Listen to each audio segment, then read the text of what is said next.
As the hitting intensifies, it's 1-0 Montreal. On a power play for another 50 seconds. Richards trying to scoot in there alone. Halak way out of the net. It pinballs to the crease. Score! Mike Richards!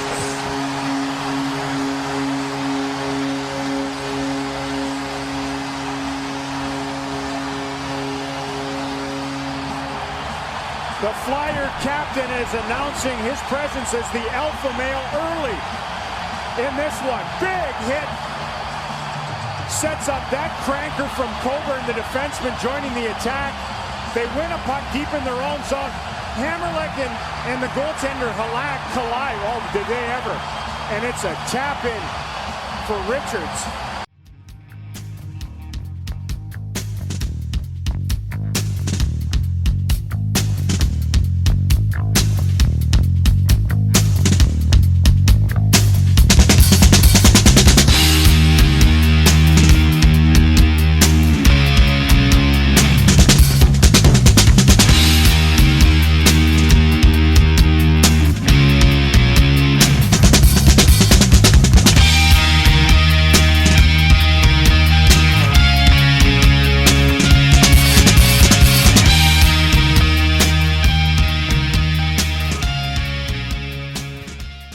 Hey everybody, it's Isaiah, and I'm here with Chef B, who's going to tell us about one of our sponsors here. Chef? Yeah, O&B Puckcast is now brought to you by Summit Public Adjusters. The winter months can be especially hard on our homes, from roof damage and peeling siding to frozen pipes and toilet overflows. Call Summit Public Adjusters before you call your insurance company. Dealing with your insurance company can be stressful and confusing. Let Summit Public Adjusters take the stress out of the claim process by having our guys work for you. Get the most for your money and your repairs. The next time the big snow or the rain leaves you with some home damage, contact us for a free consultation. Summit Public Adjusters are licensed in Pennsylvania and New Jersey. Learn more at summitpublicadjusters.com or call 215-752-0560. Just tell them that the chef sent you. Yeah, what was that number again, Chef? 215-752-0560. That's terrific. All right, we're going to carry on with the rest of our show. And we are back. It is Isaiah. Welcome to the O&B Puckcast, episode 173. The Flyers have gone, what is it? They've won 8 of their last 10. And when they're not playing elite level teams, they look like, I don't know, kind of team to take flight with and be interested in. But of course, it's never that simple with the Flyers. Things get complicated, and we have a pretty complicated show tonight. We're going to try and lead through a lot of things and see how things turn out. Let me introduce the panel, and we have a special guest after that. Always to my left is Chef B. Chef, how are you this fine evening? Very good. I like to say that with the way the Flyers been playing, and several people I know are actual big haters. And one in particular was a coworker of mine. He went down to the game. He said, wow, that game last night was fun again. He goes, he hadn't seen a fun game in a while. And I've been trying to tell him, I said, this team for anything else is entertaining. So it was good to see that it's rubbing off on the naysayers. And this team, for better or for worse, has managed to climb and crawl back up to relevancy again, and it should be interesting to see the way the rest of the season goes. Yeah, Hockey 500. And of course, back from all those poker winnings from last time, because he really cleaned the table and he probably just cut him a little break. We're happy to welcome back the great Dan Silver. It's great to be here on the show with you guys. And I'm here for the rest of January. I have some more trips in February, but it's Chef said the Flyers been winning, and whether or not they've been beating good opponents or some of the mediocre opponents have or have not been showing up with their B games against the Flyers is sort of we'll see what happens the rest of the way. But they've been winning. They've got some young players playing well, and it's been pretty fun. There's definitely been some more positive things to talk about with this team over the last month and a half than there were the first part of the season. No, no doubt, no question. Hey, before we bring our guest on board, just a reminder that the O&B Puckcast is on several podcast platforms. I think we're roughly a dozen: Apple, Spotify, iHeart, TuneIn, Deezer. We have a YouTube channel, just plug in there, O&B Puckcast. Facebook page, same thing. And the real key thing is, if you subscribe and give us a rating, the subscriptions really help because it moves us up the charts when people are looking for Philadelphia Flyer podcasts. And we had a great show, more listeners than usual last week, and we really do appreciate your help with that. And just one more thing before we get rolling. Don't be surprised if you hear some rumblings about Jim South Street. Now, Dan, just relax now. They're not open just yet because Dan gets his appetite going when he hears about Jim's. I haven't eaten dinner yet. Yeah. So they're coming back. They're not quite back yet. We'll give you news when that happens. So without any further ado, he's the beat writer for NBC Sports Philly. He does a fantastic job. He's one of the hardest working guys in the business, and his name is Jordan Hall. How you doing, Jordan? I'm doing well, guys. Thanks so much for having me. Always great to be on with you guys, chatting hockey. And I'm sure everyone would agree, it's kind of refreshing when you see some wins and not 10-game losing streaks. So Flyers are playing well, and it's fun to talk about them. Yeah, absolutely. You got a great podcast too, so you got to check that out on NBCSportsPhilly.com. So Jordan's job, real quick. Jordan, he's around the team all the time. So for him, I'm sure that them winning games and having positive things to talk about is much different than for guys like us that, we watch the games and we come on every week or 2 weeks to talk about it. But Jordan's living and breathing it. So I'm happy for him that the team is winning some games. Yeah, they definitely, the Flyers have installed a special HEPA filter recently to make the air down there much easier to breathe because, listen, it's tough for everybody. Everybody wants to win, but not only you want to cover a winner too. It's more exciting. There's more positive vibes when you get in front of the players and you have your mic out, your phone or whatever, and you get to ask them positive questions. What worked on that play, and it's great. And then but the name of this tentatively titled episode is Flyers Fans Ambivalence, because what it means is that the Flyers are drifting away from the opportunity to draft a special player like a Connor Bedard, Adam Fantilli, Leo Carlson, guys we talked about in previous shows. But I mentioned last week, and then we're going to kind of get into the elephant in the room with Dan. But, we learned in 2007, we should have really had that Hall of Famer named Pat Kane, right? Well, we didn't get him. The lottery didn't work out for us. In 2017, it did. We had no business getting the, number 2 overall with Nolan Patrick, but we whiffed on that pick. And the guy who went number 4 went on to win a Stanley Cup and looks like he's on to be a near generational player in Cale Makar. So, you just don't know. And where was Jordan? Where was what was it? 2016? I forget what year it was. David Pastrnak, wasn't he taken like in the 20s or something like that? He was. I think he was 25th, if I recall correctly, maybe 22nd, but he was definitely in the 20s. And I think that was 17, right? 2017. He went about 5 or 6 picks after Travis Sanheim was taken. Yes. Okay, so that's 14. As I understand it, there were some scouts in the Flyers room who strongly wanted them to take Pastrnak, actually. But that looks like a Hall of Fame career in the making. I mean, to me, having watched the whole entire career of Mike Bossy, he's like the closest thing I've seen to that player. I mean, he's just a goal scoring machine. And it's not only that, it's timely goals. So I guess the take home message, what I'm trying to put across is the Flyers will find their level and get the draft pick they deserve. And it's really up to the front office to go from there. But before we take it further into what's been going on with the team and some of the other issues, obviously last night, something really important happened that the hockey world at large, national and maybe even internationally, are responding to. Ivan Provorov chose not to wear the Pride jersey on Flyers Pride Night. And we wanted to give our Dan Silver an opportunity to sound off on this. Anybody can chime in after Dan is finished telling us, how he feels about this. And I should add that what Dan is saying is not necessarily going to be representative of all of our opinions, But we definitely feel that everybody should be heard. We heard from Ivan Provorov. We heard from Scott Lawton. We heard from John Tortorella.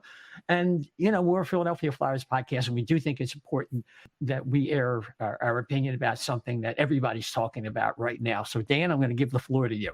Yeah, I mean, as you mentioned, it's not just something that that Flyers fans are talking about, but it's something that all of the national reporters sort of started tweeting about last night. And then it got into something, at least on Twitter, where I was looking, where there were even people who don't even follow hockey who were sort of taking sides. It became one of the hottest topics on Twitter yesterday and today. But so a lot of NHL teams have programs where they will have inclusivity programs. They'll have nights to support cancer foundations or the military, and something over the last few years that has sort of popped up is having pride nights to celebrate and support the LGBTQ plus community. I'm actually just reading that off of but that community, having events to support them and make fans of your team that might be included in those groups know that hockey is for everyone, and hey, we support you. And look, what are the percentages are that, what 10% of people are gay or homosexual in these groups. So I'm sure that there's a lot of NHL hockey players who fit into these groups, right? So anyway, it's sort of a nice thing to do for organizations that they'll put on these nights that show fans and players, quite honestly, that they're supportive of these groups. So the Flyers had scheduled a Pride night for last night. They've done this in the past, and typically one of the things they'll do is some of the players will wear rainbow colored tape on their sticks, right?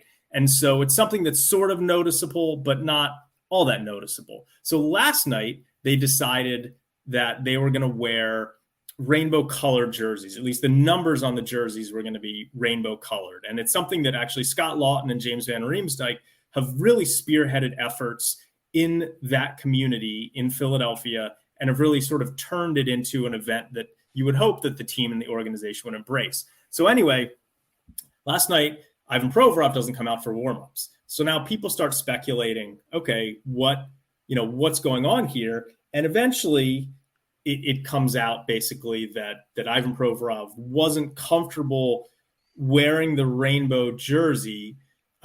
His specific quote was, "I respect everybody and I respect everybody's choices. My choice is to stay true to myself and my Russian Orthodox religion." He just said religion, but he's Russian Orthodox. And so basically his comments were that because of his religion, which does not approve of homosexuality, that he was not comfortable wearing the jersey. And the Flyers came out with their own statement.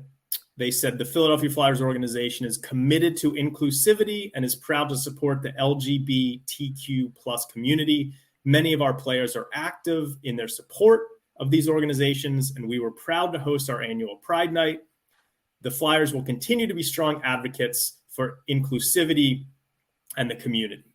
So what happened was this then got, as I mentioned, first traction among Flyers fans, and then traction among the national hockey community, and then traction sort of nationwide, where this became the big story in hockey. And so, some of my thoughts on this are that I think that, first of all, and I don't want to get into religion or tenets of religion or whatever, but there are, as people have been talking about, there are some tenets of Russian Orthodox religion, such as cohabitation and with a partner and sex with a partner before marriage, are also frowned upon. Well, Ivan Provorov lives with his girlfriend. You can maybe assume what some things might be happening. So some people were coming out and basically saying that they thought that it was fairly hypocritical to sort of pick and choose. For me, honestly, I think that Ivan Provorov is going to look back on this decision and is going to regret it immensely, because it's been speculated that he wants to trade out of Philadelphia. He's not very happy with the situation with the team. This is going to make it a lot harder to trade him. We already know that Chuck Fletcher has a hard time getting value for players. This is just going to increase that. There's going to be a lot of GMs around the league who aren't going to want to touch Ivan Provorov anytime soon with a 10-foot pole. So from the perspective of him trying to get traded out of Philadelphia, I think this is going to be a problem for him. And I think that probably it's going to cause more rifts in the locker room, because clearly every single other player in the locker room felt that it was important to wear the jersey and he didn't. So I think from the locker room perspective, and I think from the trading him perspective, I think that he's going to regret his decision is kind of the way that I view it. I've been an Ivan Provorov fan from the beginning. I've got a signed Brandon Wheat Kings jersey. And it, I'm 43 years old. Isaiah, Chef, you guys have even, more years than me. And we all know you can't idolize these players, right? Because they're human beings. I was a reporter covering minor league hockey. Some of these guys are good guys. Some of them aren't. I don't even know if Ivan Provorov is a good guy or not. I haven't met him. But this isn't a good look. And it's going to ostracize a lot of Flyers fans who I'm sure he's going to be hearing some boos in upcoming games. And I just think that, everything considered, I think it's something he's going to regret. And it's brings some negativity around the team. So, sort of that's where I fall on this. Clearly it was his right whether or not he wanted to wear the jersey. I think he's going to regret the decision. That's sort of where I stand on it. So I'm sort of disappointed about the situation, and I think that he's going to regret it. So that's kind of where I fall on it. Well, I definitely appreciate you sharing that. Does anybody else want to chime in with anything? Or? Well, the only thing I'll say is this. I can appreciate somebody not wanting to compromise their principles. Everybody has their principles. There are certain situations, and I'm not going to get political on anything. I'm just going to say that if you feel that strongly about something and you feel it would endanger who you are, then fine. Do what you got to do. The one thing I think that everybody, yes, I agree with Dan. I'll probably regret it somewhere down the line. It probably wasn't the best choice for his career. But if he feels that way, he feels that way. I can't change his mind about that. And I've been around long enough to know that it's really hard to change somebody else's mind when they're that set in their ways. But I will say this. I think from a standpoint, what could have resolved this and kind of diffused this situation to make it go away even faster was he probably shouldn't have played last night. If he's not gonna do that, and you just take away all speculation, and just like, well, who came out? Braun came out and warmed up, right? I think so. He was in the warm up. Yeah. So just let Braun play. I mean, what's the point? You're going to agitate a system, a thing. Well, if you didn't want to do it with a pre-skate, then he shouldn't have been able to play. And that's what I saw. A lot of the complaints about that was, oh, you thought it was that. So I think that you could have probably defused the situation. I think it could have been handled better all around, I think, by everybody involved.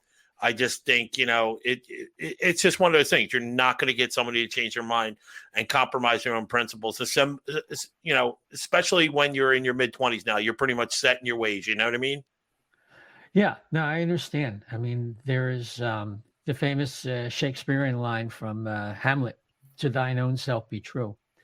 But in a practical sense, where there are decisions that are weighty, and I believe this was a weighty decision on his part, he has to understand that there's going to be blowback. And like Dan said, that he may become the next whipping boy for the Flyers fans. If he wasn't a little bit going in that direction, he certainly could become that. And it could make Chuck Fletcher's job more complicated if indeed they have a mutual agreement to part ways. We don't know. And I guess, Jordan, I'll turn to you, kind of bridging from that to, where the Flyers are at right now. The Flyers fans are like, well, they're winning. And the important thing, and I wanted you to kind of hone in on this, they're not just winning 8 out of 10. If you look at who's contributing and who's really the difference makers, you have Kevin Hayes and you have Travis Konecny. But I would say, look at the leash that Tortorella has given a player like Morgan Frost to give one of the worst turnovers I've ever seen the other night in Washington to Ovechkin, and he stays in the game and he gets rewarded. Last night he makes a play that looks like something you've probably seen him do in practice. Look at Owen Tippett. Talk about some of that excitement, because that's why it's different this time as opposed to the past. Absolutely. I think the Flyers had a hard emphasis on wanting to play youth this year. And that's why I think it's tough for me to totally wrap my head around why the pro tankers are so upset that the team's winning, because it'd be one thing if they were playing a slew of aging veterans on big money deals. It's not like their lineup is littered with older players on the back end of their career. They are playing kids. They're playing guys that could be a part of this in the future. And if those kids take strides and start playing in a winning environment and start doing things that produce wins, it's tough to be mad about that. I think it's tough to be frustrated about that exactly. So I think the Flyers, one of the biggest things of this season was laying a foundation and start figuring out what young players are going to be a part of it, what young players aren't, and go from there. So I think they realized this was a big building block season. It was not a tank season. It was not a year where they were going to bottom out. I think they felt like they bottomed out last year. And I mean, 57 losses certainly feels like bottoming out. So this was a year where they were going to build and play some young players. And to the Flyers' credit and to John Tortorella's credit, those young players are getting a chance to play.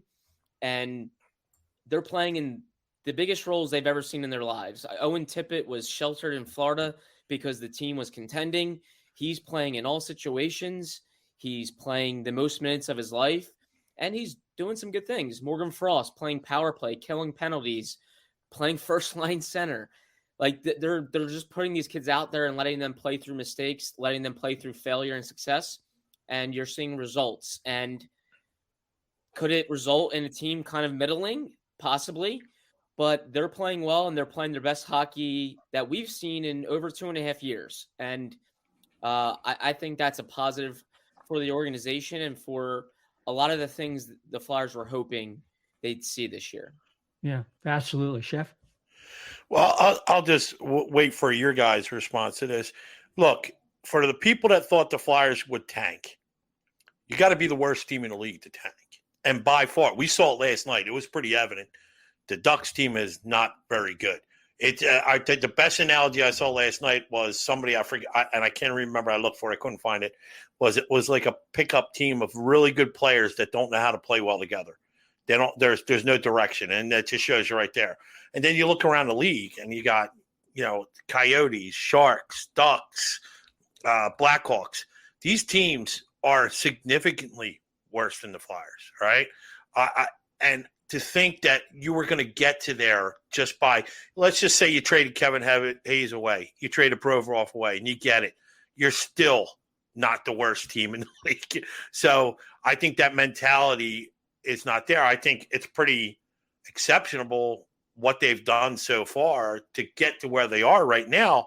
I'm not saying that they are a playoff team, but but I would say to Dan, I would probably hedge my bets and say, just for, and giggles, I'm going down to the casino tomorrow, putting $100 down on 15-1 for them to make a playoff spot, because you might never know.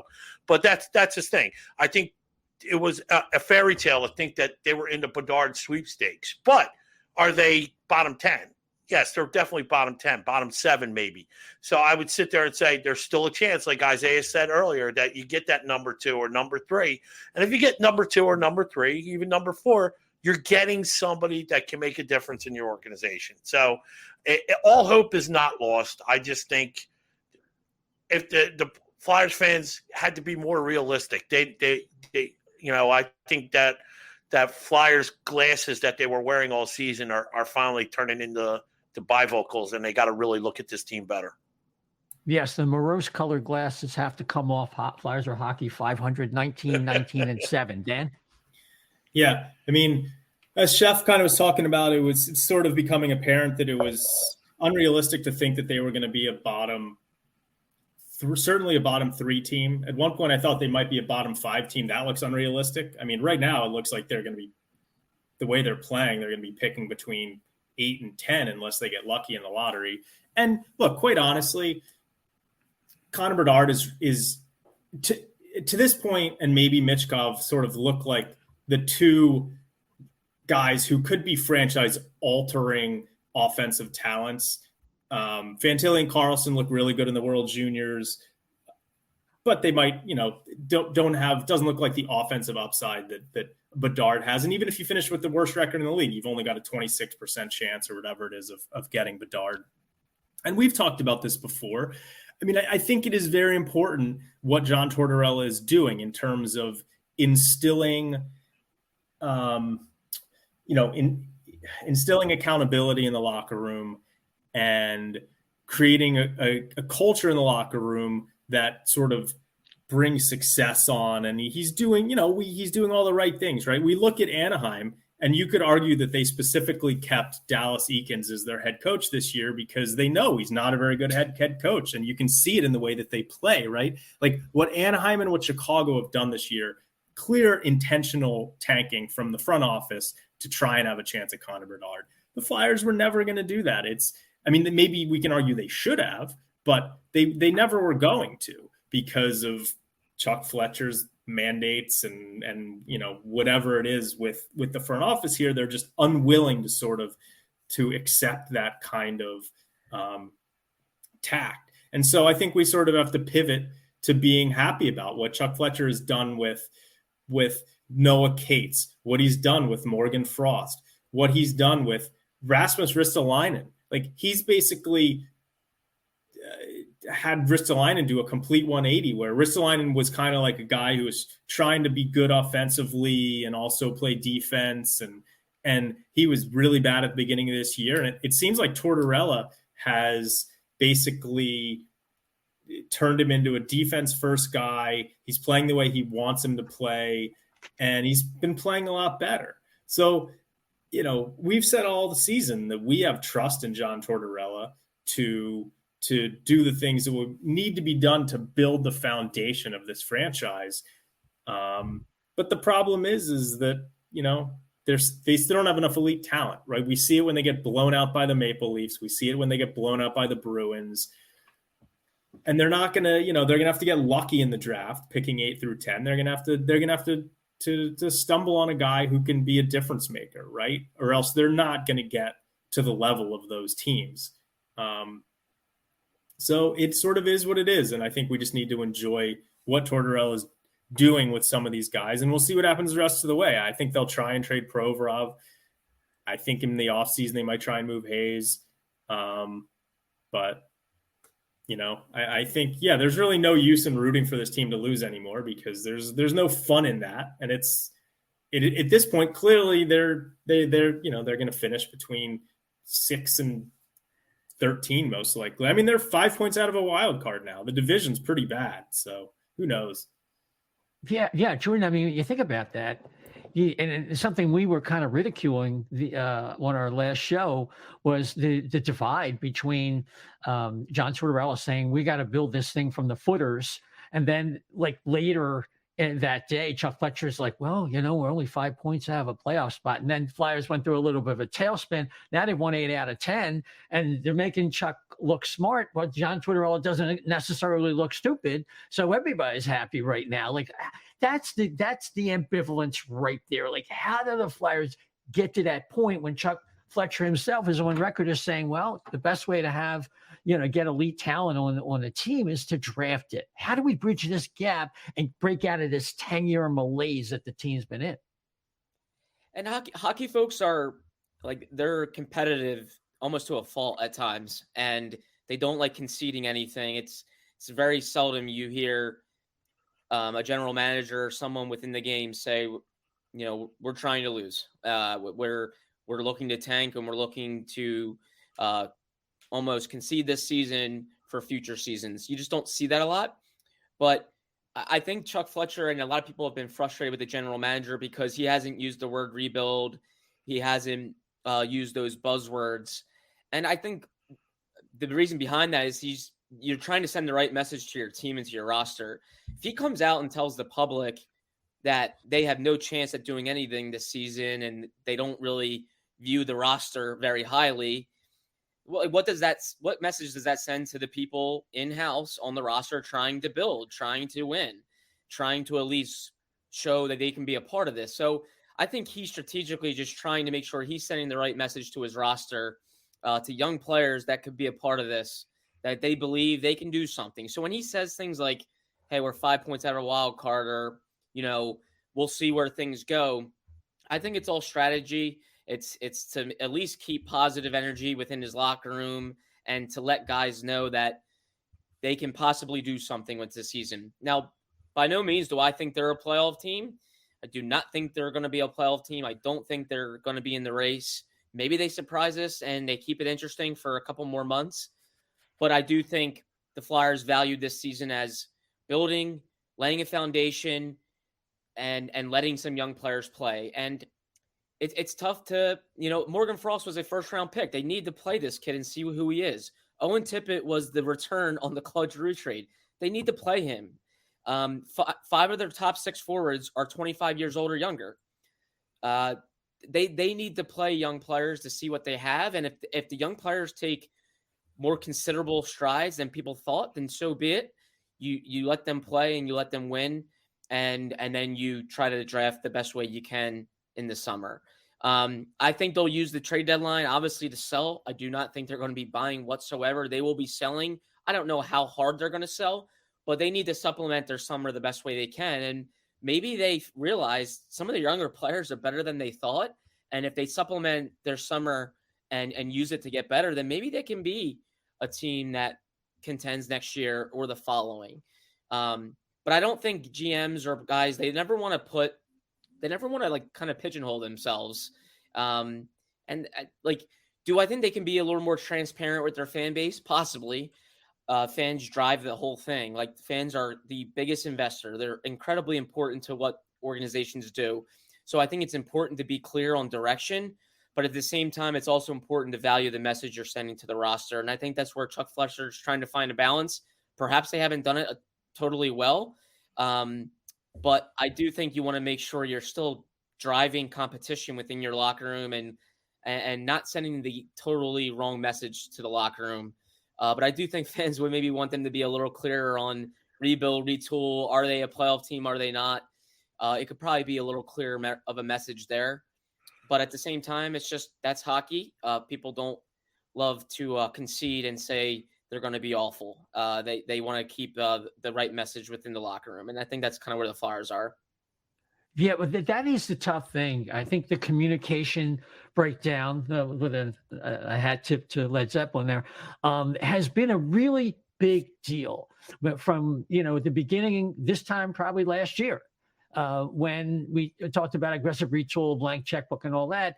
And that kind of just became kind of nebulous. And we weren't really sure what it was. And Chuck was kind of hanging on to aggressive this and aggressive that. Well, here's just you see, there's an aggressive, it's like Bigfoot. I saw aggressive the other day, and there he is. No, but it's kind of like, what's dealing here? And then Tortorella takes the lead, and Tortorella appears to really have more sway in the organization. So people are trying to weigh and measure where this thing is going. Come trade deadline. Trade deadline is coming up on Friday, March the 3rd, I think at 3:00. Everybody's got to be at the fax machine. I don't know. Do we use fax machines anymore? They have we have a more modern way to do this, right? But I mean, I think, is it possible? I know you talked about that you're not going to really see them. Is it possible they can make a hockey trade? Or do you think that Chuck Fletcher, if he's still, that's the other thing. There have been rumors, as you know, nationally, rumors that the Flyers are going to make a significant break with their past. We weren't sure what that was. Did that mean that the Flyers advisors were going to be shown the door? I mean, what was your take when you heard Friedman say that? I guess you could get your take. I know you got to, you might want to tread carefully because it's just scuttlebutt by Friedman and Marek, but it is Friedman and Marek, So what do you think they meant when on 32 Thoughts? I guess it's about 3 episodes, non-interview episodes, when they talked about that the Flyers appear to be ready to make a significant break from their past, where they took care of players and they were very loyal to people. I couldn't quite figure out what that was about. For me, I just think everything's on the table. And when the team loses 57 games the season prior, when they miss the playoffs for consecutive years for the first time since like the mid to early 90s, everything has to be on the table. So they have to evaluate everything. But I do think Chuck Fletcher is well liked within the organization by senior advisors and by people that surround him, because he's very benevolent in the way he general manages. He listens to people. And I think he's a smarter guy than he gets credit for, and he's done some decent things. But of course, he's done a lot of things that are going to be questioned and criticized, justifiably so. But he's well liked, and I think that goes a long way. And as long as he's listening to people and valuing their input and at least not saying, hey, I'm the only one driving this thing, get away from the steering wheel, it's all me, they're going to give him a longer leash. And I do think their vision has pivoted somewhat. Obviously, Dave Scott's been the guy that said, I want a guy that has a bias for action. I want to fix this now. Blank check, get it right now. I think people that surround Dave Scott have also told him, hey, we need to value the long game here and understand it could take some time, but let's be patient and trust the people like Chuck Fletcher and trust the people around him that they can push this forward, but it could take some time. So I think their vision has definitely shifted and pivoted a little bit. Do they want to get better? Yes. Do they hope to do it quicker than slower? Yes. But I think they do realize there is a long game and they can't expect a contending team this year. And John Tortorella is a guy that can build it from the ground up. So I think the vision has shifted a little bit. Do I expect loud changes in the offseason, perhaps to the roster and player personnel? As for the front office, I really don't know if they're there yet. But I think they have some people they really like in-house, like Danny Briere, Brent Flair, guys surrounding Chuck Fletcher. And perhaps those guys will see more on their plate or promotions of sorts. But I don't know how much really goes behind what Elliot Freeman reported about changes. But I do think everything's on the table. It has to be. Right. Gotcha. Chef, and we're going to go to you first, and then Dan, right to you. Yeah, a quick question. Now, you talked about looking to the future and perhaps some of these younger players getting better more faster than anticipated. When you look down the lineup, you see, like, you look at the Tippett's, Farabees, Frost, Allison, Cates.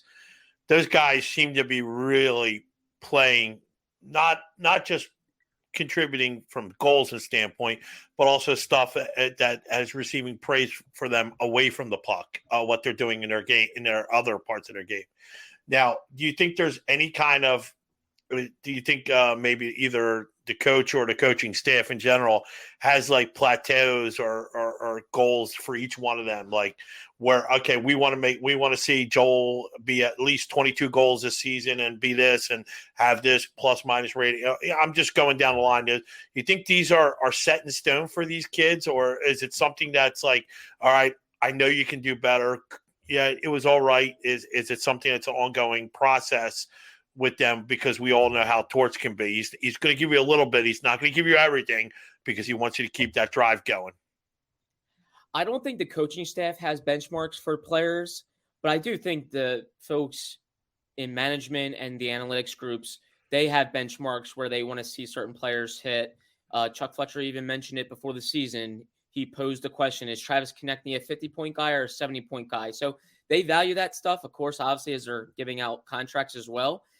But I don't think the coaching staff does. I think they're very much one day at a time and seeing how their young kids are developing in games, in winning situations, in losing situations. How do they respond? Maybe the one thing the Flyers could have done if they really wanted to be worse was perhaps surround their young talent by even younger talent. So, but I counter that with some of the young players are playing well because they're complemented maybe by an established player who's been around. But that's good for development. Like, you want young players developing in good situations where they can succeed. And if they've had an established guy around them help push that forward and almost expedite the process, then I think that's a positive. For me, 3 young players that have kind of expedited things somewhat, they've answered serious questions. Owen Tippett, Noah Cates, Morgan Frost. To me, there was 3 significant questions around those 3 players. Is Noah Cates going to make the team? Obviously, he answered that question. He's played in every single game, and he's played a much bigger role than I anticipated, and I think anyone did. That's a positive. Owen Tippett, I think a lot of people debated, is he a third-line player that can maybe score 20 goals? He could actually be maybe a 25 to 30 goal scorer and maybe in your top 6. And then Morgan Frost, is he a regular in the NHL? And I think he's showing he can be an everyday guy in the NHL that can possibly play in your top 6. So I think those are three guys that have really answered the bell. And it's a big reason why the Flyers are where they are, 19-7, and at least more interesting and winning stretches of games where it's 8 of 10. That's something we haven't seen in over 2.5 years. So I think you go in with a we'll see approach, and the Flyers have gotten some better answers than they thought. I don't know, as Isaiah mentioned, I don't know if we'll see like a hockey trade at the deadline, because I just think contending teams, they don't want to shed too much. Like, they want to add around the margins at times, and it's tough to do hockey trades at that time of year where contending teams aren't trying to shed a lot. They're just trying to add and maybe shed a pick or two that way. But I do think this summer we could see some serious and major decisions. We'll see which players they feel can still be a part of this or which guys don't fit their timeline. But again, I think to answer your question, Chef, I think management has more of those big picture benchmarks where I think the coaching staff is just looking at it day to day. I really do think they look at it day to day with the big picture in mind. Absolutely. Dan? Yeah, one of my, and I think our criticisms has been that it seems like this organization hasn't really had a plan from the front office perspective, right? Like last year, we sort of got to the end of the season and it was like, oh, wait, we should have tried to trade JVR. Like, oh, wait, now we've pigeonholed ourselves and wait, we'd have to give up our first round pick to get rid of him. Oh, you know what? We've Ristolainen, we're gonna keep him. We're gonna sign him for 5 more years. Maybe that was part of the plan, but it just seems like there hasn't really been a plan, and this organization has kind of been flying by the seat of their pants from a front office perspective. And I think with Chuck Fletcher, that sort of has to do with the fact that his job has been sort of based around trying to build a competitive team since he got here. And even though it would have made much more sense to try and maybe tear things down and not traded away a first-round pick for Ristolainen and not given up assets to get someone to take Shane Gostisbehere and move JVR well in advance and maybe not sign Sean Couturier to an 8-year contract. Like, all these things have screamed that they don't really have a plan.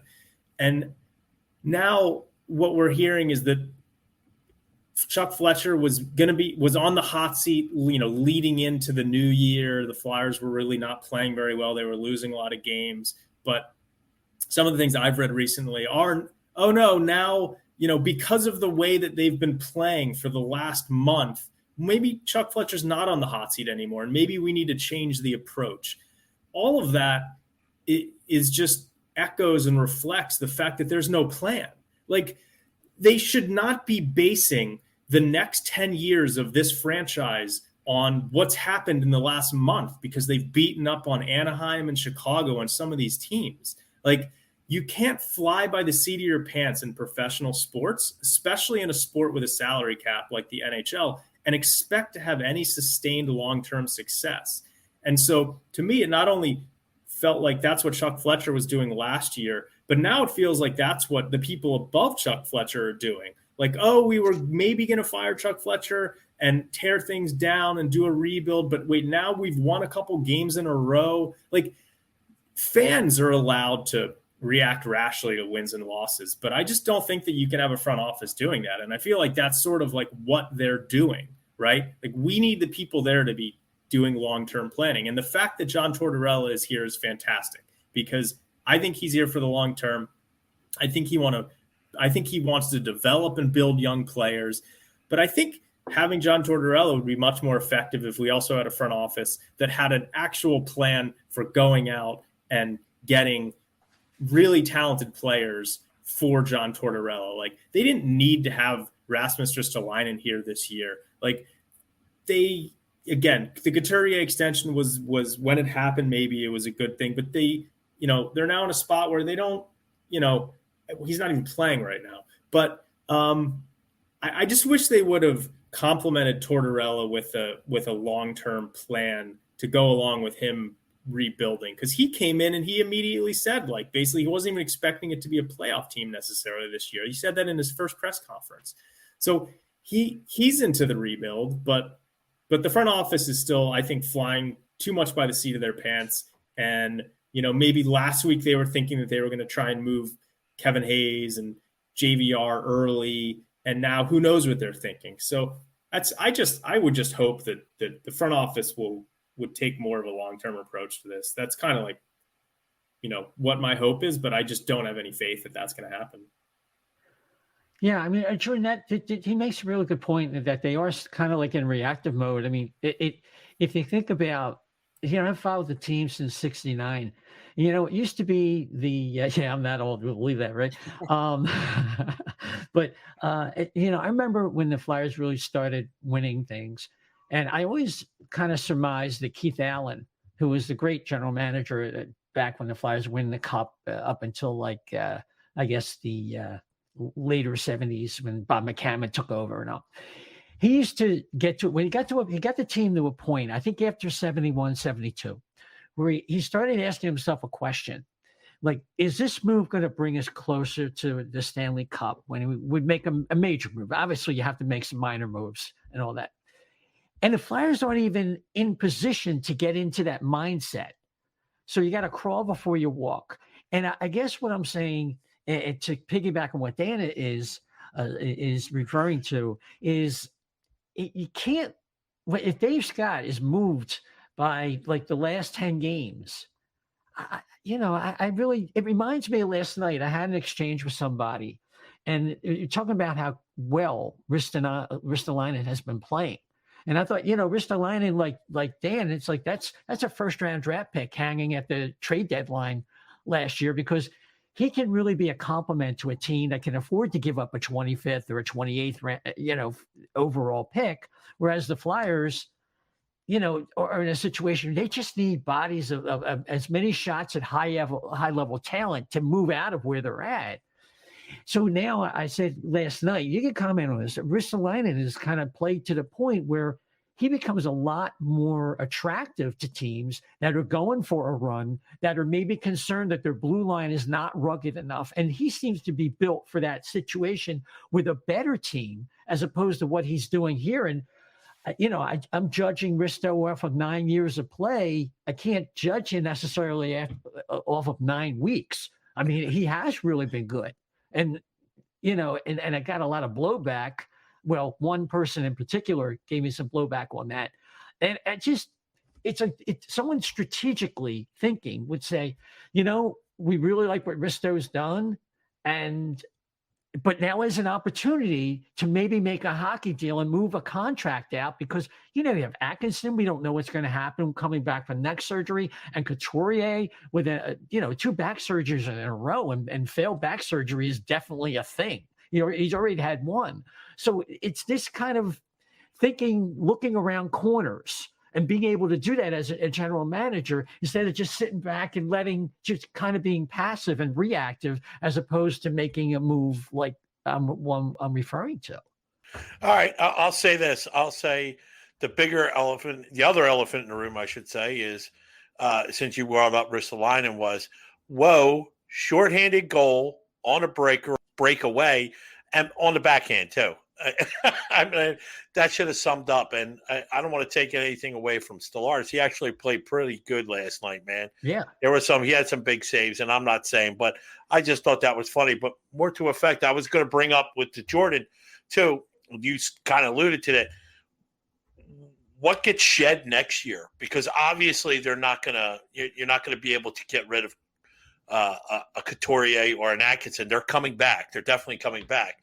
What on the bottom of that roster, I mean, has to go. I mean, you got a lot of RFAs on expired deals coming up.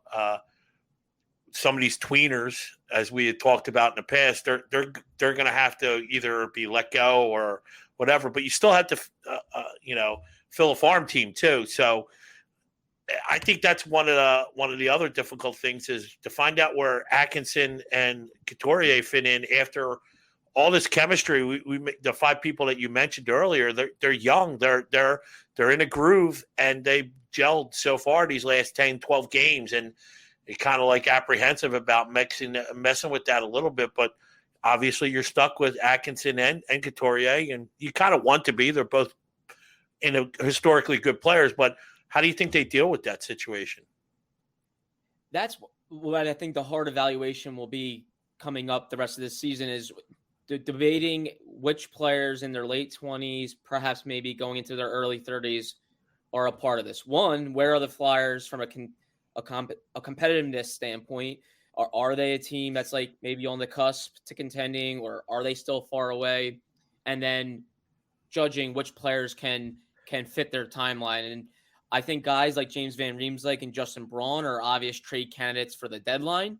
And then come this summer, I think they'll have hard decisions on guys like Ivan Provorov and Kevin Hayes, guys that make considerable money and might not fit their timeline. Can they perhaps get even younger and get better shots in the entry draft, where it's the best way to get high-end talent by maybe taking a step back? But, like those Provorov and Hayes are not bad players. They're good players.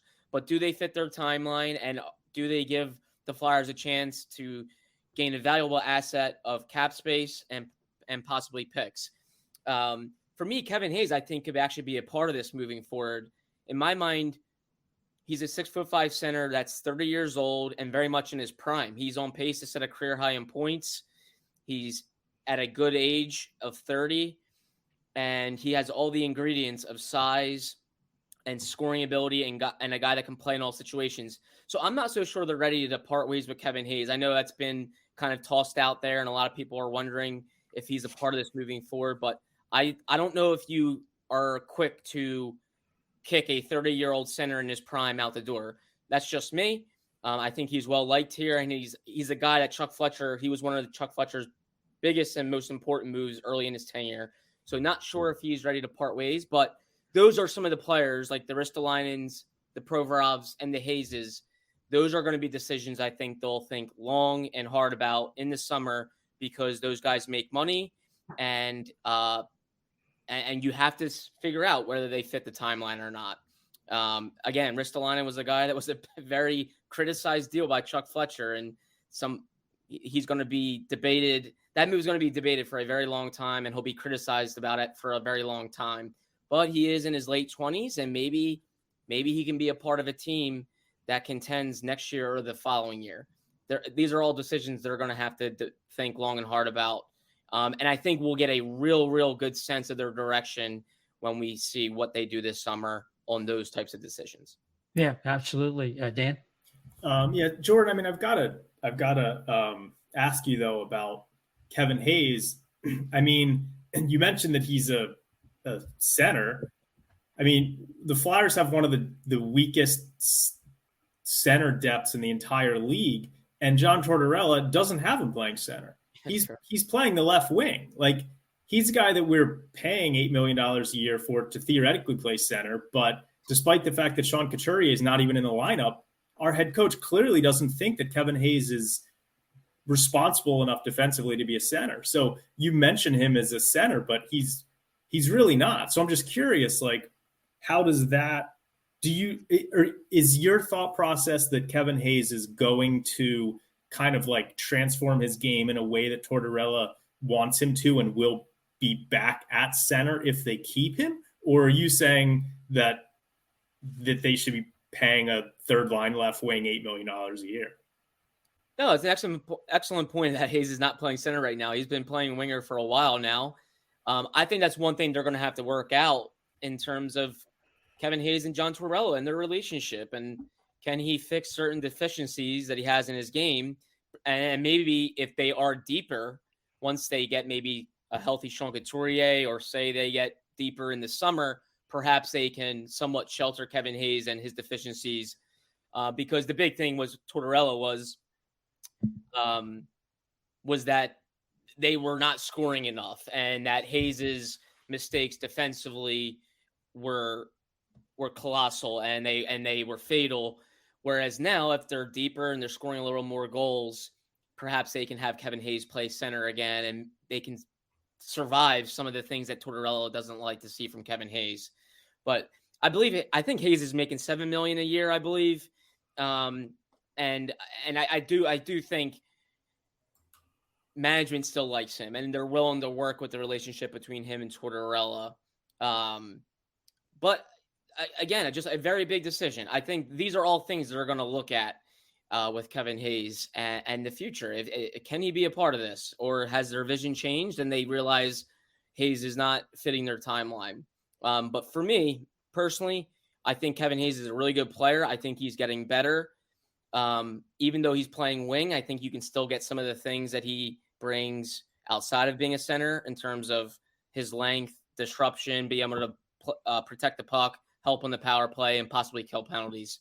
But again, things they're going to have to think long and hard about. But I personally like Kevin Hayes because I just see a 30-year-old center in his prime. And I'm just not like, it'd be one thing if he's 34 and his production's declining. I don't see that. I see a guy that's 30 and he's on pace for the most points in his career.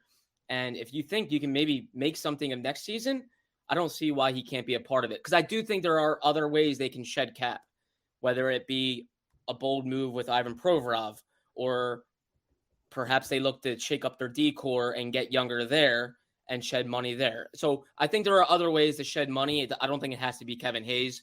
I do think they're going to shed a good amount of money at the trade deadline with a guy like JVR, who's a valuable player and should get them something in return. And he's a pending UFA.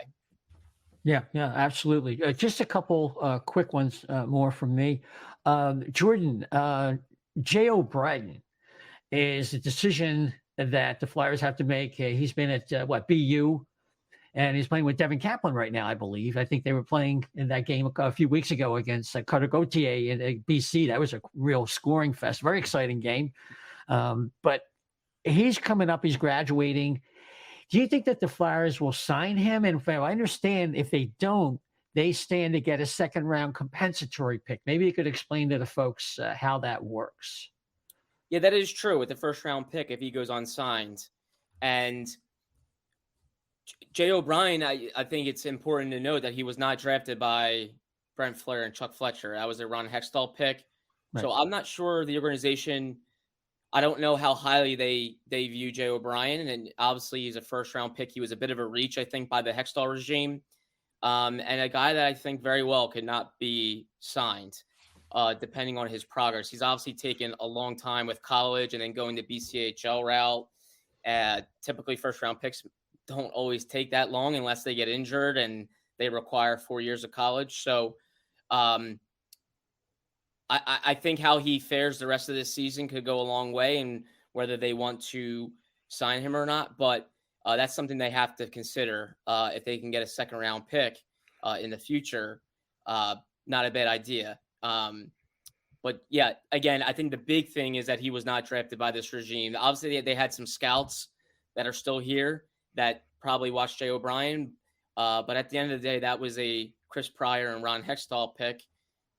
So I think that's the biggest thing is Jay O'Brien has to win over a new front office, and I'm not sure if he will. Yeah, that's interesting.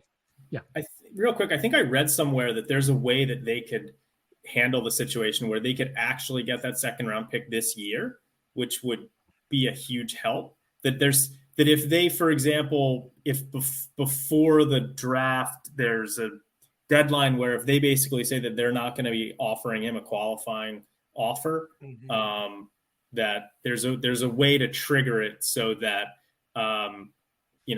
so that they would maybe get that pick this year. So hopefully that's something that if they decide they don't want to bring Jay O'Brien in and he's drastically underperforming as a first round pick for a 23-year-old college senior, if they decide that they don't want to bring him in, to the organization, I think that they'll think that they can get more value from a second round pick, and then maybe they'll be able to get it this year, which they desperately need because they've traded away all their second round picks for the next few seasons. Next couple. Yeah. They don't have one in 23 or 24.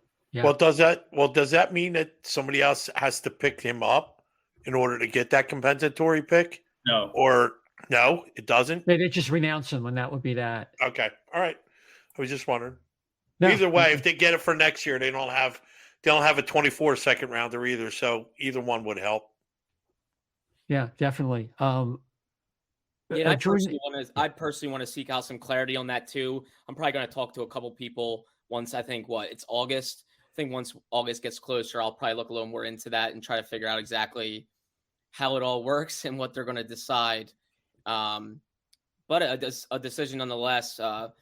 I've liked Jay O'Brien's game, but I saw potential there, but he definitely seemed like a reach at that spot, and he was not drafted by Chuck Fletcher or Brent Flair, which I think's going to really go a long way in the decision. It wasn't a guy that who knows where Chuck Fletcher and Brent Flair and their staff saw him when they picked him in 2018. They probably maybe even saw him as a second or third round pick.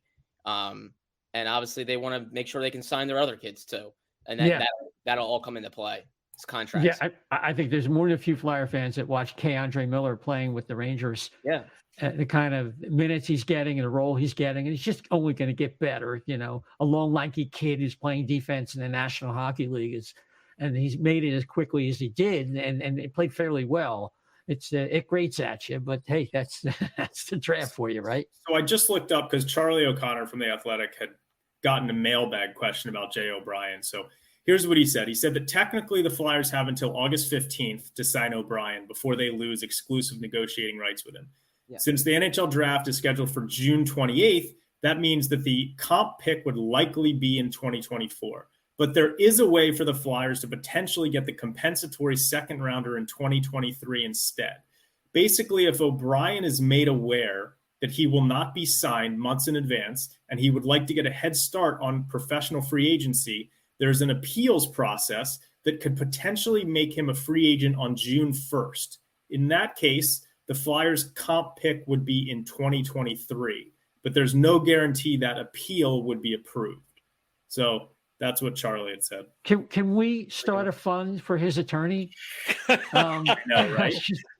Done. Sold. Because we need draft picks this year. I'm just saying. Yeah. Well, after I pick up my lottery ticket in Maine, I'll come back down here. I'll start his fund, and then I'll buy the team. Yeah, absolutely.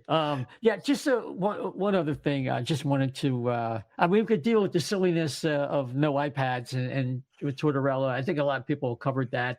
He wants them to stay in the flow of the game, and that's fine. I don't think that's a big deal here or there. Well, one thing I think has been overlooked with Tortorella is the way he's used certain players. I wanted to get your comment with TK on the PK and how well that's worked out. Scott Lawton on the power play, and that kind of, that surprised me how effective he's been, because I never thought of him as a great shooter, and he's really shown a good shot.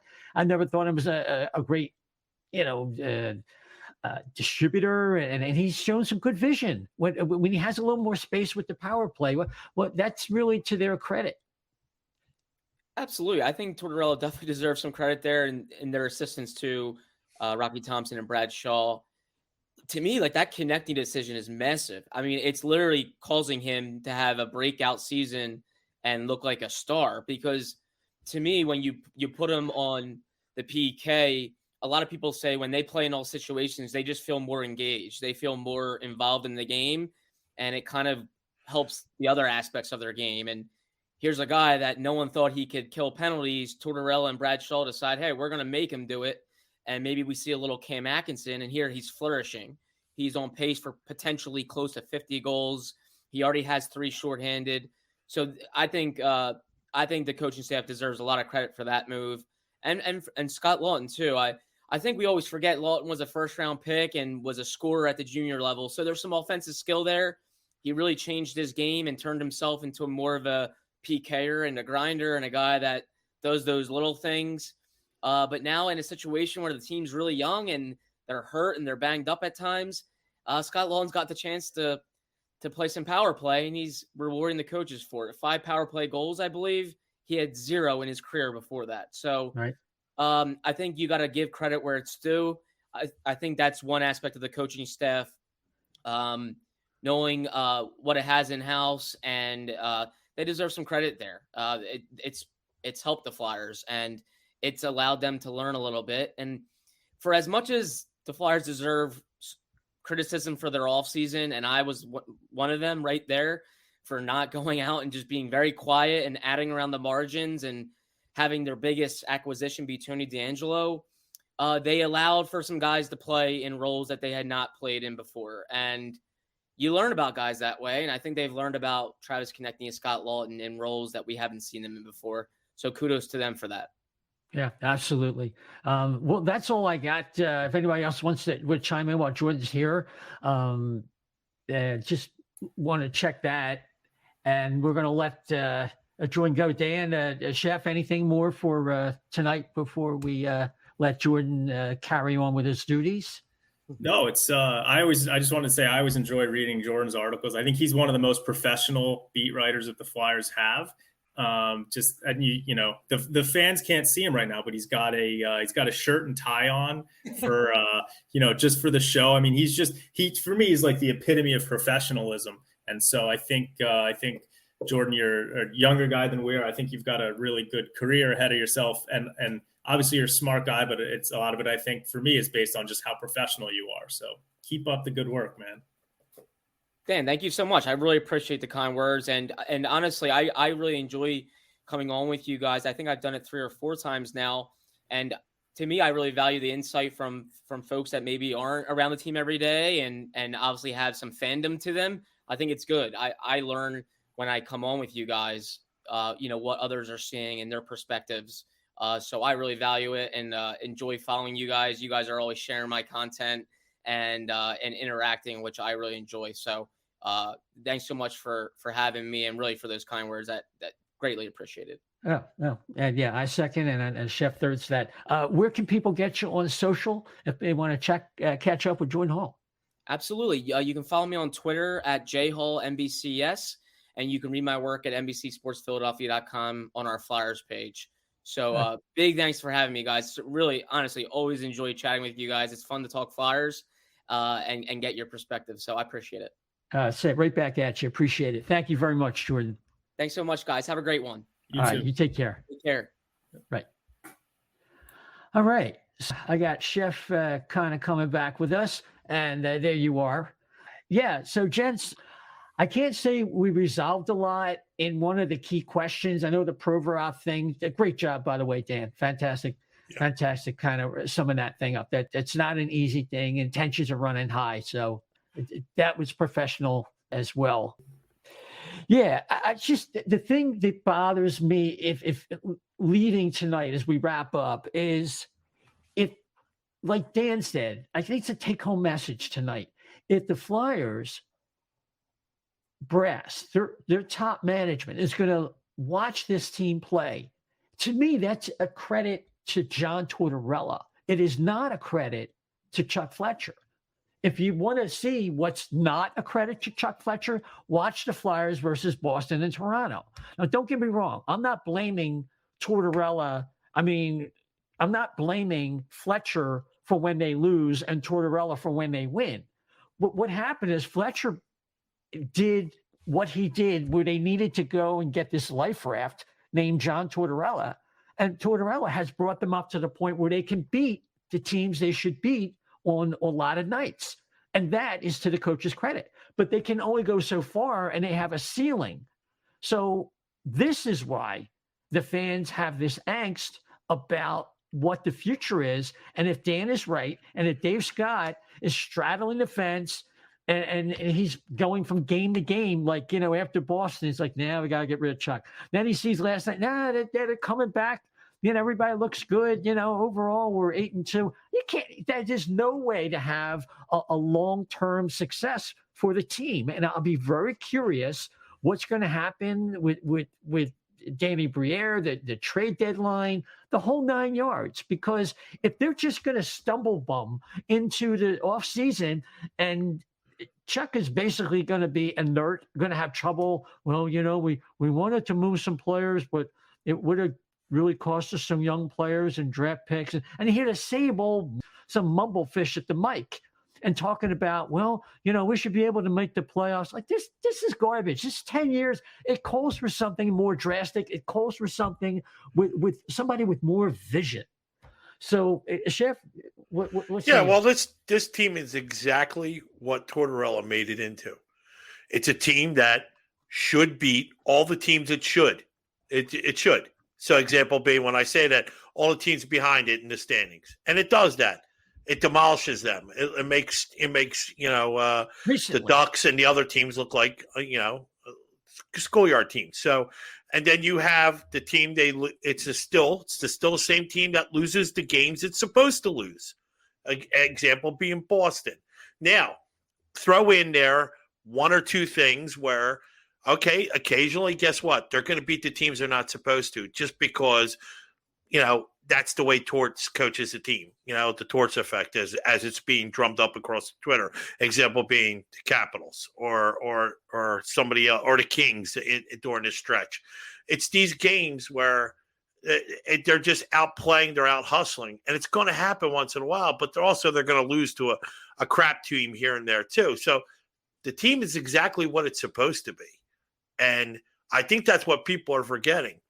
You can't expect to have a very good coach who's good at developing players and winning and getting people in that winning attitude and conditioning, and not expect them to win and lose every game and still be able to build a winning culture and winning attitude for this team. It just wasn't going to happen.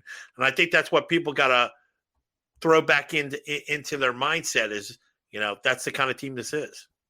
Yep, absolutely.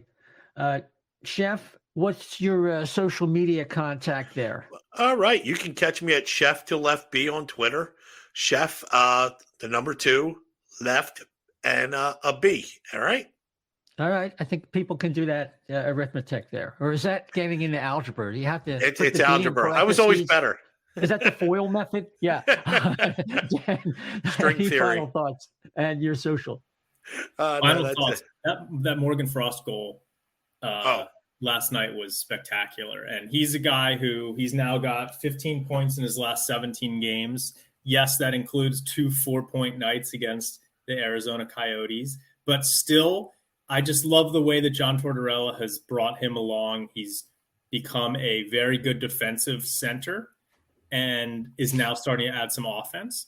And I still think that there's a lot of untapped offensive potential there for Morgan Frost. So, and the goal he scored last night was spectacular between his legs. His skates were literally behind the goal line, and he, put this puck between his legs and put it top shelf.